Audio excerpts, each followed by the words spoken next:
ang isang bagay na hindi mo pa alam patungkol sa God of Destruction ng Universe 7 na si Beros. Bago nga nating ito simulan, ay pwede nyo bang i-like ang ating video? Maraming salamat guys! Ngayon nga ay ang pag-uusapan natin ay ang isang theory about dito kay Beros. Isang maliit na bagay nga lang ito, pero gagawan nga natin ito ng isang video review. Ito ngayon about sa ultra ego niya na never nga daw niya ni turn off or lagi nga daw niya itong gamit. Kumbaga, ito na nga daw ang normal form niya. Kahit nga siya ay natutulog, kumakain, nagpapahinga at nasa normal days lang ay lagi nga daw naka-activate ang ultra ego niya. Pero bago nga natin ito simulan ay mag-background check nga muna tayo about dito kay Beros. Si Beros nga ay isang God of Destruction ng Universe 7. Ang trabaho nga ng mga God of Destruction ay ang i-maintain ang balance sa nasasakupan nilang universe sa pamamagitan ng pag-destroy ng ilang planeta na sa tingin niya na sumisira ng balance ng kanyang pinapangalagaan universe. Bukod nga sa pagiging isa sa pinakamalakas at kinatatakutan ng lahat ay mahilig nga siya sa mga pagkain ng planetang Earth. At ang isa pa nga sa madalas niyang ginagawa ay ang matulog. Si Beros nga ang mentor nitong si Vegeta, kung saan ito nga ang nagturo kay Vegeta ng isa sa mga teknik ng destruction. Ito nga yun Ultra Ego Technique. Ang teknik na ito ay palagi ngang gamit nitong si Beros. Ito nga ang ilang patunay na makikita natin sa manga, hindi nga ito sinabi sa anime dahil ang Dragon Ball Super Anime nga ay nasa pagkatapos pa lang ng Tournament of Powers arc.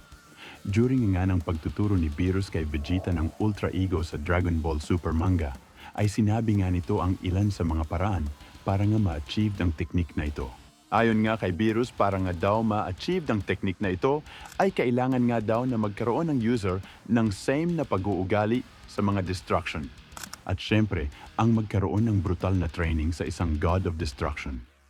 Sa moment na sinabi ni Beerus ang mga bagay na ito, ay may sinabi nga siya na talagang magpapagulat sa inyong lahat. Sinabi nga nito na ang kanya nga daw kapangyarihan ay walang hangganan. At sa madaling salita ito nga daw ay limitless. Mapapansin nga din natin ang color ng key ng mga destruction ito nga ay kulay violet. Ito nga ay ating din nakita dito kay Vegeta noong mga oras na matagumpay nitong nagamit sa unang pagkakataon ang Ultra Ego laban dito kay Granola. Makikita nga natin kay Vegeta ang kulay violet na ki na lumabas sa katawan nito at ang pagiging kulay violet din ng buhok nito. Tapos sa Tournament of Powers nang makita natin na ginamit ni Toppo ang buong lakas niya, makikita nga natin ang kulay violet na aura nitong si Toppo. Mapapansin nga natin dito kay Beerus na ang buong katawan nga nito ay kulay violet, ganun nga din itong si Champa na kapatid niya. Tulad nga ng nasabi ko kanina ay sinabi ni Beerus na meron nga daw siyang unlimited na key kaya may possibility na talagang laging naka-activate ang Ultra Ego na teknik niya. At ito pa nga ang isang patunay na lagi talagang naka-activate ang Ultra Ego nitong si Beerus. Sa tuwing ginagamit ni Goku ang Ultra Instinct technique o form niya ay makikita natin na nagiging kulay silver nga ang buhok nito. At ang lahat nga ng angels ay kulay silver ang mga buhok nila. Dahil nga lagi din naka-activate ang Ultra Instinct ng mga angels. So ganito nga din ang kay Beerus. At sa ibang destruction, lagi nga din naka-activate ang Ultra Ego nila. Pero hindi ko alam kung ano nga ba ang tawag sa teknik nila na yon.